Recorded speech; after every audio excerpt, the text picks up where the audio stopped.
back. We are still en route to the tram station, going through this apartment building, which is really a veritable smorgasbord of human suffering. We killed an old lady who turned into a puker. And we heard or saw like 9 people get murdered by necromorphs while we were powerless to do anything about it. And my inventory is full, which just makes the day so much better.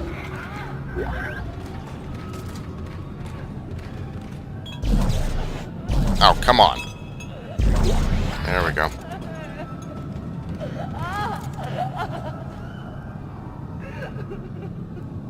It's kind of depressing. It's hard to make jokes when all this sad stuff is happening. But it's also kind of interesting because in Dead Space 1, you were getting there days after more or less everyone on the ship was dead. So anything you heard about the initial infection was stuff that you picked up from audio logs or video logs. And in this case, you... Oh, hello. I'm walking that same trick twice. Here, eat luggage.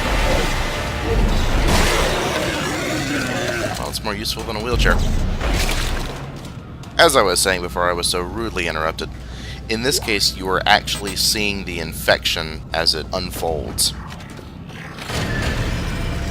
Oh, that looked good. Holy shit! Looks like you're not safe even if you're on an escape pod. That's reassuring. What the hell is that noise? Mysteriously flopping limbs! Ah! Now I'd like to do a shout out to YouTube user Izet, or Izet, I'm not really sure how to pronounce his name. But this particular user revealed to me that you can check to see whether a body is all dead or mostly dead using kinesis. Essentially just use kinesis on the body, and if a limb rips off or if it moves around or whatever, then it is all dead. However, if nothing happens, it is only mostly dead and will get up and try to kill you. At some point anyway, it won't jump up just because you use kinesis. Played through 1 and 2 a ton of times, just had no idea. Thanks, Izet! Oh boy. This here is an old friend from Dead Space 1 called the Exploder, and you will see why right then.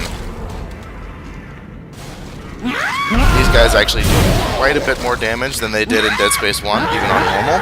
So you want to kill them when they're far away from you as possible, although you can hack off their little explodey sacks and throw them at enemies. See right there, he was not that far away from me, but he took off about 1/3 of my health. So these are not guys you want to trifle around with. The good thing is that they are super easy to kill. Just shoot that explodey sack once and they're done. If they're in an enemy group, you can actually use that against them and just blow them all up.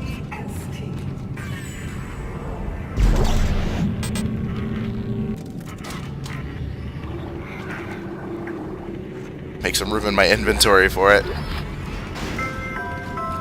TST. God, I hate that jingle.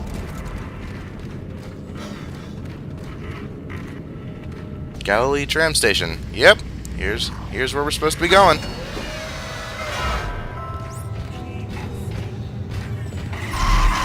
Aw, great. Put on a jacket, you bitch. Women, am I right, guys? You just want to go to the tram station, get a cup of coffee, and it's all, I'm going to mess with the lights this, and you're indirectly responsible for my death that, and make us whole again. Seriously, if I wanted to talk to you again, I would have sent you my rig link, but I didn't, and whoa, train!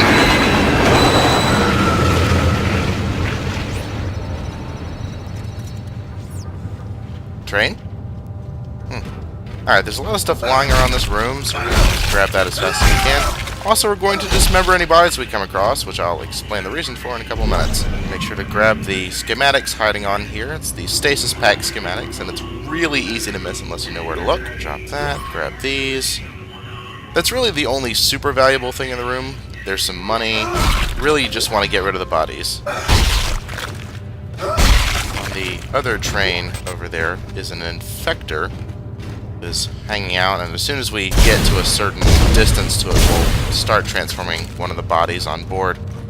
And then it will promptly come out here and start trying to transform bodies, which is why we're destroying all of them right now. We're just going to sort of ignore it. Yes, we know you're there. Here it comes, along with a new friend. Gonna dispatch him. Then this thing has nowhere to spread its poison, so it just turns on us, and then it's an easy kill, because we just step the hell out of it. Don't be like me and turn around, because another necromorph actually spawns in the back of this room, so you want to make sure to grab him, too. Wow, and I completely missed that. Eat cutter, asshole.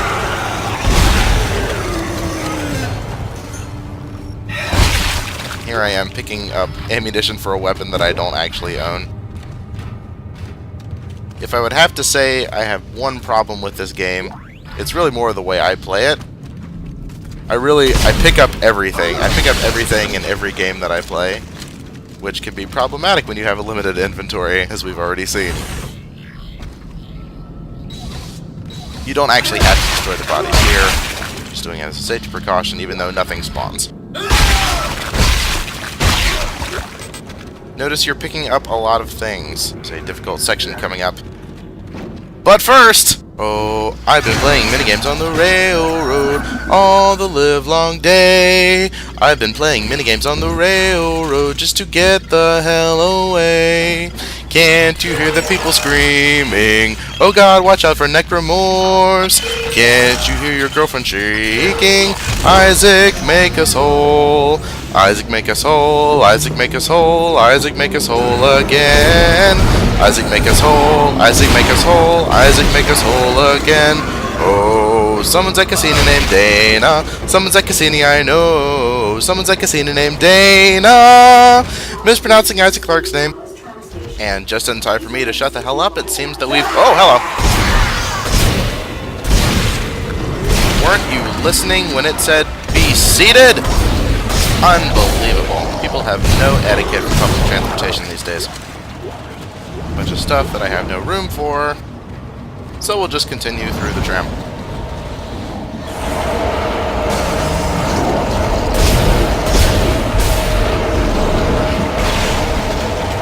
I was actually pretty lucky that I knocked that off the wall earlier.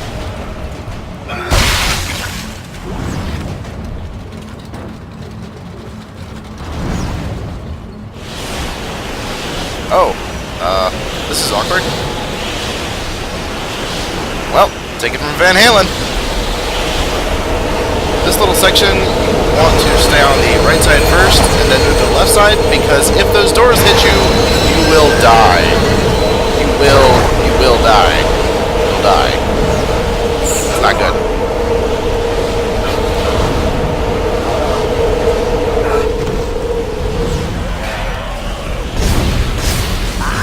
Oh, look, an exploder! Oh man, just the collapse of the luggage on top of... There was actually another necromorph coming in. Got its head taken off by a falling suitcase. That cracks me up.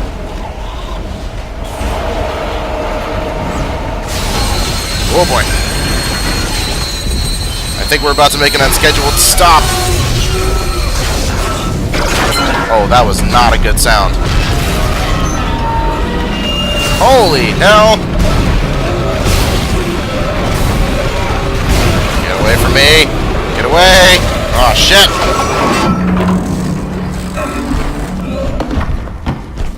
Well. Could be worse. This section kind of sucks. Your aiming is fucked with, and it's not really as responsive as it normally is. Makes aiming all the more difficult, though it does sort of make sense since you're hanging upside friggin' down. Oh, look, an exploder. Kaboom! These guys are just gonna keep coming. And here I was gonna try and take that thing out of ways, but it wasn't really working. Actually gets pretty close. So stasis when they get too close. At least I hacked it off the arm. That kills most of them. However, there's this ghastly, naked, twisted one that's still around. Catch. What the hell was that? Holy shit, it's a brute! Good. No. No, bad brute. Stay away from me! There we go. Ow! That was close. What? Oh, oof! Now it's time to go. Run, Isaac. Run, run, run, run, run, run, run! Holy shit! Well, that wasn't so bad. Dana, I need a new route. What happened? I thought we lost you. Unscheduled stop. That's my joke, and you're a dick. How did you end up there? The tram Hang ferry. on. Oh, how the hell do you think, This lady? one's the most pleasant route, but it'll get you to the casino tower's residential sector. Damn it! Timon has a signal again. Keep moving. Okay. You're very important to them, Isaac. Hold tight. I'll contact you soon. But am I important to you? Oh, hey look, a power node. Similar to that tram lobby area, there's not a whole lot of important things in here. Mostly just money and health items. However, there is another schematic that's also fairly important. It is the pulse rifle schematic, which is actually not that important in the grand scheme of things. The pulse rifle is not nearly as damaging as it was in Dead Space 1.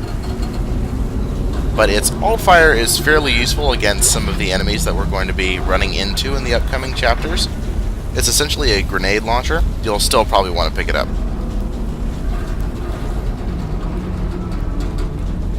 You know, I'm really thinking that Dana and Isaac should hook up. I just don't feel like it's healthy for him to be having hallucinations about someone that's dead. I think hallucinations about someone that's alive would just be so much better for him. And I mean, she already seems pretty invested in him. So, what could possibly go wrong, yeah?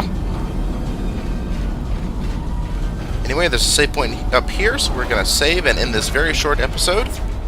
Until next time, stay away from the vents.